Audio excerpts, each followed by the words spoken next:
Лейс деп аталган чипсилерди жебеңиздер. Анткени мунун курамында чочкодон алынган арам кошулмалар бар. Учурда биздин рынокто эң көп сатылган азыктардын сап башында Лейс чипсилери турат. Бирок көпчүлүк мусулмандар бул азыктын курамында арам кошулмалардын бар экенин билбейби же ага маани бербейби алып жеп жүрүшөт. Урматтуу мусулмандар, мындан ары Лейс чипсилерин жебеңиздер. Анткени мунун курамында чочкодон алынган арам заттар бар.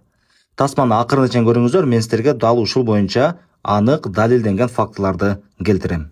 Лейс чипсилерин карай турган болсок, алардын арасында со вкусом бекон и со вкусом хамон деген түрлөрүн көрөбүз.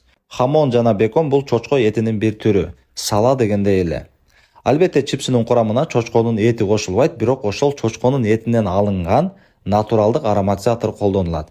Ошол себептен дагы со вкусом хамон или со вкусом бекон деп аталат. Ошондуктан урматтуу мусулмандар, жеп жаткан азыктарыңыздын курамына кылдат караңыз. Эгерде түшүнбөсөңүз бизге кайрылыңыз, биз сиздерге